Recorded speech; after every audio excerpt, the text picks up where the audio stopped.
26 मार्च 2026 की ताजा रिपोर्ट्स के अनुसार इजराइल और ईरान के बीच का संघर्ष अब केवल मिसाइलों और ड्रोन तक सीमित नहीं रहने वाला है।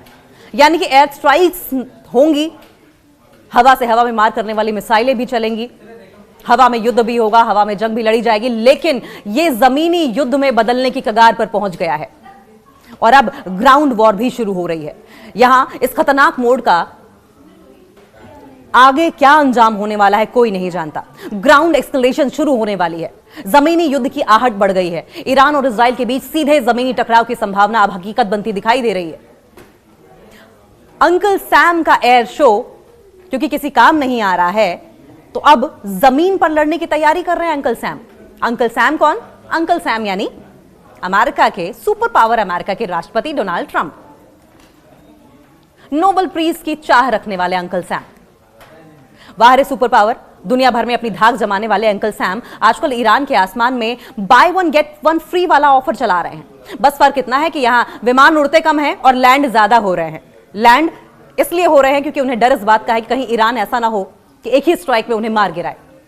और लैंड भी कहां हो रहे हैं? बिना किसी रनवे के।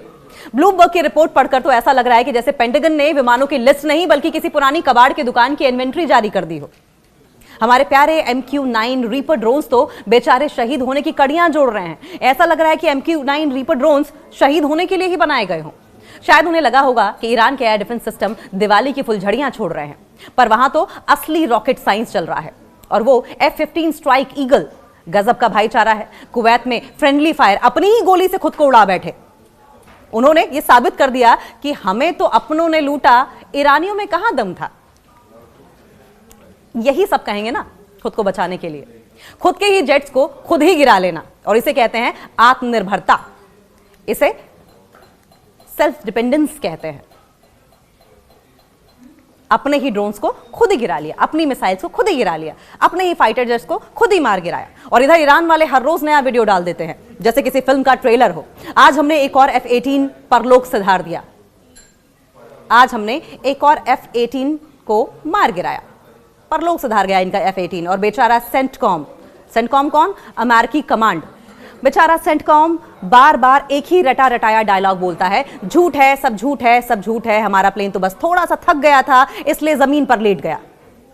F-35 जैसे स्टेल्थ फाइटर की तो हालत ऐसी है कि वो इतना छुप कर उड़ा कि खुद अमेरिकी रेडार को भी नहीं दिखा, पर ईरानी गोलीबारी ने उसे ऐसा ढूंढा और वो गैराज में बैठकर अपनी इमरजेंसी लैंडिंग की कहानियां सुना रहा है। कुल मिलाकर सुपर पावर अब बैक फुट पर नहीं बल्कि ग्राउंड फुट पर आ गया है। बैक फुट पर था तब तो फिर भी गनीमत थी, इज्जत बची हुई थी, लेकिन अब तो ग्राउंड फुट पर आ गया है।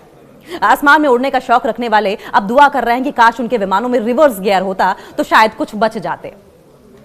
सीरिया और लेबनान का मैदान, ईरान समर्थित एक्सिस ऑफ रेजिस्टेंस के लड़ाके सीरिया और लेबनान की सीमाओं पर जमा हो रहे हैं। इजराइल ने दक्षिण लेबनान में अपनी जमीनी पैठ यानी कि ग्राउंड इनकर्जन बढ़ा दी है, जिससे कि ईरानी सलाहकारों और लड़ाकों के साथ सीधा टकराव तय माना जा रहा है। ईरान की अल कुद्स फोर्स रिपोर्ट के मुताबिक ईरान के एलीट कुद्स फोर्स ने इजरायली सीमाओं के करीब अपनी मौजूदगी को भी बढ़ा दिया है। वे इजरायली सेना को जमीनी जंग में उलझाने की स्ट्रेटेजी बना रहे हैं। अब इस पर ईरान का रुख क्या है? ईरान तो सीधी फाइट की तैयारी में है, सीधी जंग करेगा, कोई मुरव्वत नहीं, सीधा प्रहार। हाल ही में तेहरान पर हुए इजरायली हमलों के बाद ईरान की पॉलिसी बदली है, ईरान ने अपनी स्ट्रेटेजी बदली है, अपनी नीति में बदलाव किया है और अब बदले की कार्रवाई की है। ईरान भी पहले अपने आप को बचाता रहा, ईरान ने भी पहले अपने आप बहुत सब्र किया, लेकिन अब बदले की कार्रवाई होगी, अब रिवेंज के लिए एक्शन होगा। ईरान ने वार्निंग दी है, चैलेंज किया है, चेतावनी दी है कि वो अब केवल अपने सहयोगियों, उनके सहयोगी कौन है, ईरान के एडीज कौन है, हिजबुल्लाह, हमास के जरिए नहीं, अपनी नियमित फोर्स यानी कि IRGC के जरिए इजराइल पर जमीनी और हवाई हमले करेगा। और सोचिए अगर हिजबुल्लाह और हमास भी साथ आ जाएं तो अमेरिका और इजराइल का क्या होगा? तो क्या ऐसे में क्षेत्रीय लामबंदी होगी? क्या ऐसे में जो छोटे छोटे ग्रुप्स हैं ये अगर एक हो गए तो क्या होगा? ईरान ने इराक और सीरिया के जरिए एक लैंड कॉरिडोर तैयार किया है ताकि हथियारों और सैनिकों को इजराइल की सीमा तक तेजी से पहुंचाया जा सके। और इस लैंड कॉरिडोर का अमेरिका और इजराइल को अंदाजा भी नहीं था। इजराइल के सामने चैलेंज और स्ट्रेटेजी क्या है उनकी? इजराइल अब दो तरफा युद्ध से जूझ रहा है। वैसे तो इजराइल कई फ्रंट्स पर वॉर लड़ रहा है, लेकिन अभी प्रेजेंट की अगर बात करें, अग्रेसिव युद्ध की, अटैक्स की बात करें, तो दो फ्रंट्स पर जूझ रहा है वो जंग से। बहुआयामी अटैक हो रहे हैं, यानी कि मल्टीपल फ्रंट्स पर अटैक हो रहे हैं। इजराइल को नॉर्थ से हिजबुल्ला और ईस्ट से ईरान समर्थित ग्रुप है जमीनी हमलों का सामना करना पड़ सकता है। और सबसे बड़ी बात यह है कि अब बात यहां तक आ गई है कि बेंजामिन नेतन्याहू को अपनी अस्तित्व की लड़ाई लड़नी पड़ेगी।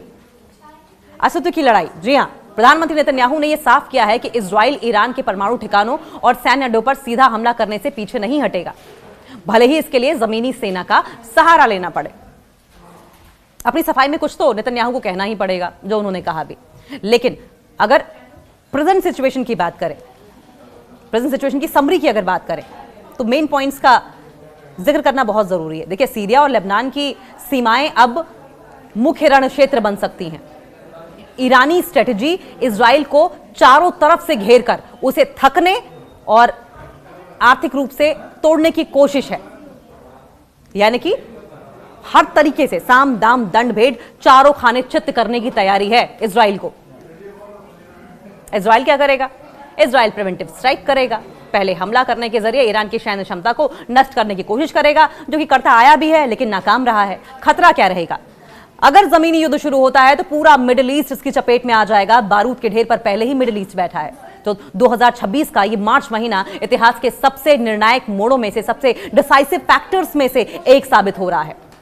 हिजबुल्लाह का तेल अवीव पर हमला और इजराइल का ईरान पर पलटवार दोनों देशों को एक ऐसे युद्ध की ओर लेकर जा रहा है जहां से वापसी का रास्ता डिप्लोमेसी के पास भी नहीं दिख रहा है, बातचीत से, डायलॉग से भी दिखाई नहीं दे रहा है। जिसका मतलब यह है कि जंग होकर रहेगी। ईरान ने तय कर लिया है कि जंग होगी और बिल्कुल होगी, और अब की बार कोई मुरव्वत नहीं होगी।